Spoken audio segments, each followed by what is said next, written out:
This is Razorfen Kraul as a Mistweaver monk. I am not an expert at this game. This is not a dungeon guide. This represents my personal experience with a random dungeon group.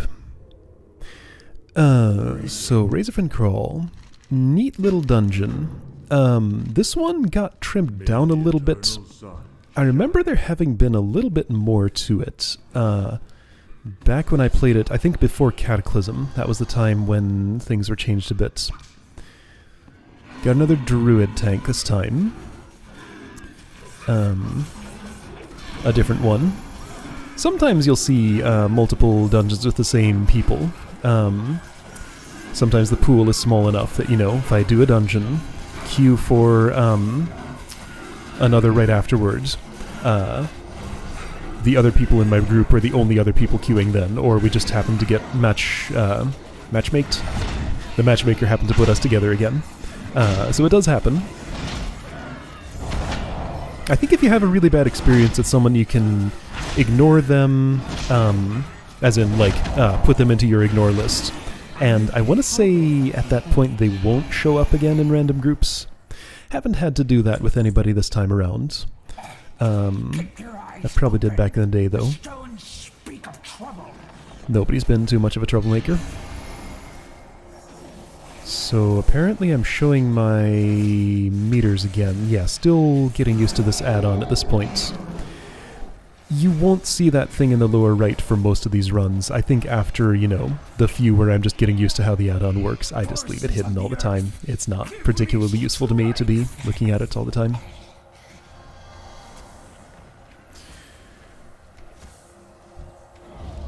I'm seeing those cubes fall on the ground. I think that's an outlaw rogue thing? Outlaw is a rogue specialization that I did not know existed until recently. So rogues used to be subtlety, assassination, or combat. The name of the combat specialization never really made much sense because, you know, they're all combat. But apparently combat at one point was replaced with something new called outlaw. I've only played an assassination rogue, so I don't know how combat worked back in the day. Someday I'll try outlaw and, you know, the new assassination, maybe even subtlety. I don't currently have a rogue that I play.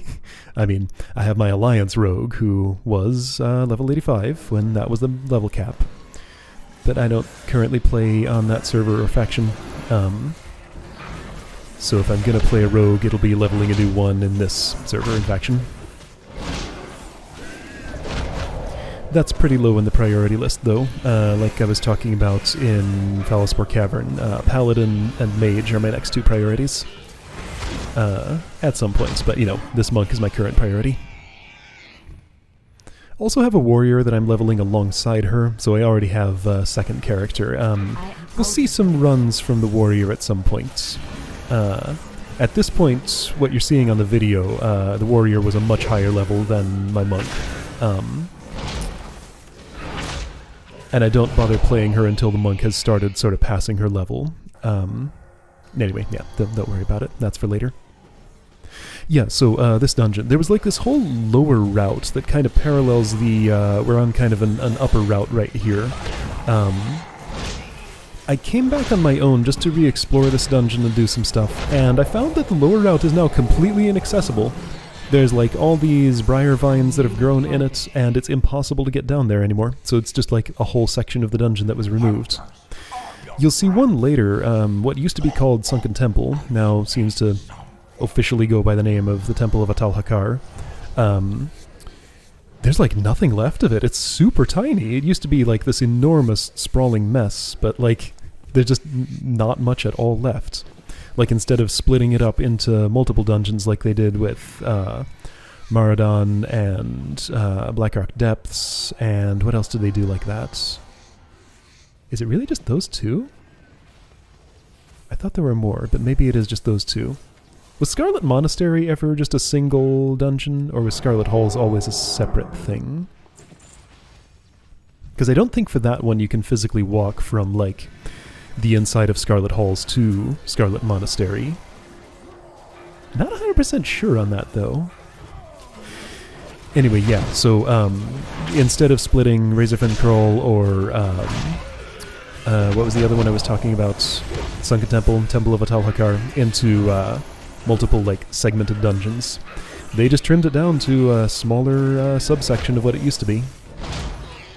So yeah, I think that's a little bit sad. You lose something from not going through the full experience, but also it's kind of good not to have huge sprawling messes that are like impossible to navigate for, you know, Dungeon Finder with just random people you don't know if anybody knows the routes. Apparently Wailing Caverns was changed a lot. That whole eastern section of it was greatly simplified. Some sprawling messes are still intact though, like Lower Blackrock Spire hasn't changed a bit. It's exactly as it always was, and nobody knows their way through it. That's a very confusing one. Blackrock Depths, I think, like, the layout of it hasn't changed at all. It's just that it's segmented and you don't end up going through a lot of parts of it in the new segmented system. Like the entire Grim Guzzler sequence, I'll talk about that once we get to the dungeon, but yeah, you don't go to the bar in Blackrock Depths at all. You just, the detention block section of it ends before you get to the Grim Guzzler, and then the upper city, the other half of it, starts after the Grim Guzzler. So you just don't see that section. Which is honestly fair enough, because like that sequence was so weird to be in the middle of a dungeon. You just stop all combat, you know, talk to people, NPCs for a little while, do these weird tasks to get to the door. Anyway, sorry, I'm ending up talking all about Blackrock Depths, not even paying attention to what's going on here. This is a cool dungeon too, I like this one. Bosses are very talky here. I could do without that part, honestly. As voice acting in this game goes, it's not so bad. Oh, hey! What happened to my audio? That was weird. I've been talking so much about stuff that's not going on here. I neglected to mention I have a new ability that I've actually been using. So, Life Cocoon. When I switch to my healing action bar, you'll see it there. I currently have it on number 5. Things end up moving around as I get more abilities and prioritize differently. But yeah, my number 5 ability is on a semi-long cooldown now. So I get a, what is it, like 2-minute cooldown? No, it's shorter than that, I think. Anyway, medium length cooldown shield ability. So it absorbs like 75% of a tank's health bar or so of damage for up to 12 seconds. It's a little annoying to have it on you, honestly, because like it puts this huge sphere around you. Your character sort of floats in the air. None of your animations look right, so you take up a lot more space on screen. It's an effect that I don't really, honestly, like to have applied to me, just because it feels weird. But it's useful as a big absorption shield, so you know, if somebody's health is really low, and being a Mistweaver, I have this ramp-up time where, like, I can't just instantly have somebody healed from the last 10% of their life bar. I would, you know, I'd spend a global cooldown to cast Renewing Mist, then I'd start a Soothing Mist, then I'd cast Enveloping Mist, and, you know, during those 3 actions that all take, you know, the 1 second or whatever the global cooldown is, relatively little healing is happening, and it's only at that point that I'd start casting Vivify and get the full effect. So the actual, you know, the bar would actually be moving more than just the slow ramp-up heal over times are doing it. That kind of changes as I get into the, like, level 80 plus. I'll talk about that when I get there. I get some better instant healing eventually, but it's not until level 80-ish that happens.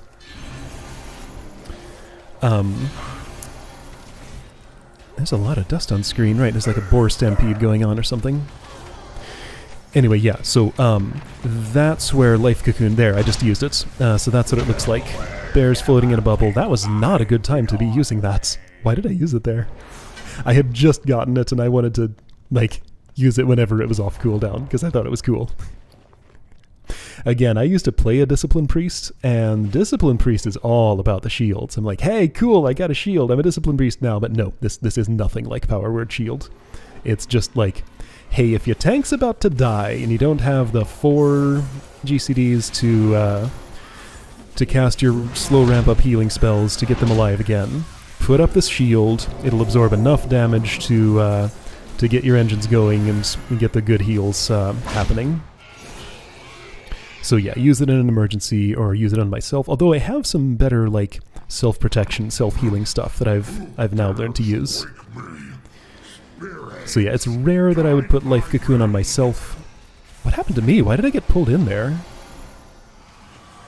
I guess the boss does that, like if you're not inside the ring you'd get pulled in? This is some kind of weird spiritual battle thing. I don't know the new version of this dungeon very well, but it is pretty cool. I enjoyed what I saw of it, but this is not one that I'm super familiar with.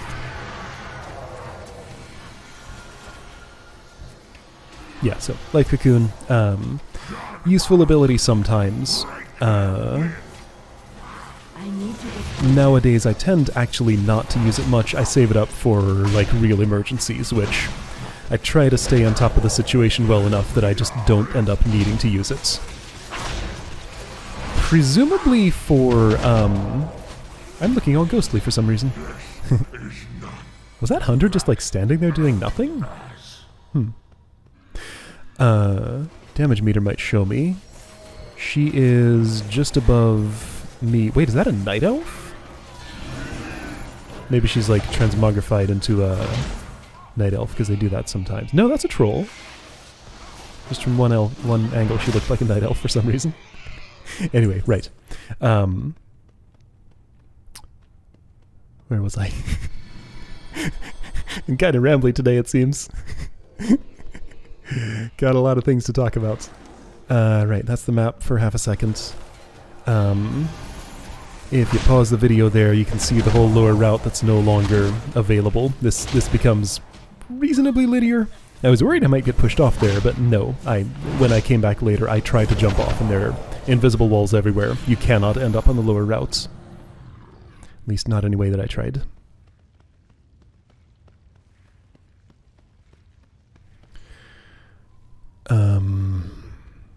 There's a crystalline behemoth there that we're just ignoring. Not a boss, just an optional dude to fight. I think this bear is making sure that everybody's gotten by without gaining his attention. And they did.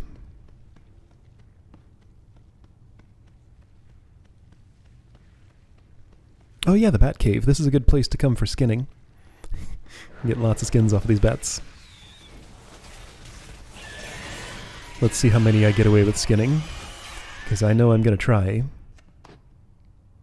Oh right, that's a quest item. Oh yeah, everybody has to loot that before they become skinnable.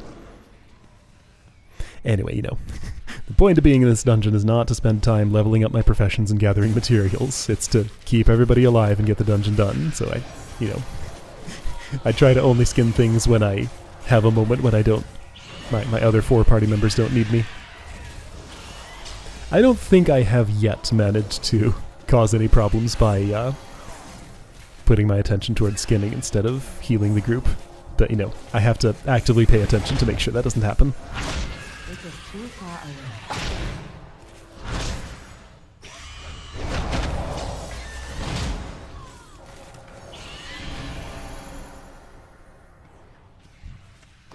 There we go, skinning. Got one. But people are running ahead and doing things, so I can't just stay there and get all of them, as much as I'd like to. Professions don't seem to do much these days. Like, I don't know what they're for anymore, honestly. They are activities you can do, you can level them up, you can make some equipment that is not anywhere near what you would get in the dungeons if you're playing the way that I play. Doesn't seem like there's a lot of good utility equipment you can make with it.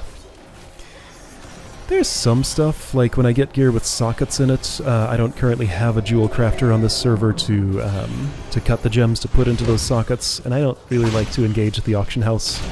Especially since prices are ridiculous because people price them based on, you know, what a max level character could afford. So when you're leveling, you know, I'm not going to have 3,000 gold to just drop on a gem. I'll be looking for something cheaper, but people don't put the cheaper stuff on the auction house because the economy is for the people who are at max level. So yeah, you know, if I want something that that I would traditionally buy in the auction house. I'd rather have another character on the server who can just craft it for me, but you know, you can only have 2 professions per character, so it takes like, what, 6 characters total to cover all of them? I think that's right. So, you know, long ramp-up time on being at your full capacity, and by then, you know, you've leveled 6 characters, so it doesn't matter so much. You won't be leveling a whole lot more. But the few you do, sure will have everything they ever need. But yeah, like leatherworking, I've not been impressed with, like, anything that I can do with it. It just doesn't seem useful or worthwhile.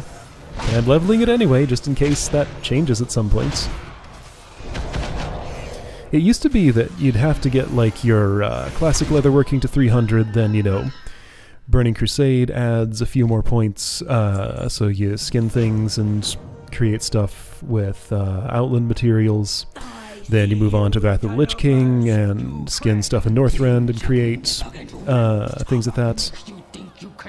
Now they're all separated, so you don't have to level your classic leatherworking and stuff to do Outland or Northrend leatherworking or Cataclysm or whatever. So maybe that's the thing to do, just like ignore the old ones and only try to level it for whatever expansion is the latest that I can reach at the point in the game that I'm at. I don't know. I have not figured out how to interact with the leatherworking profession in a useful way right now. I suspect there probably is one. Looks like there's some kind of wind effect going on during this fight. Yeah, this looks neat. This was, you know, none of this was in Classic, I'm pretty sure. There's some cool stuff going on here. She's a talky one.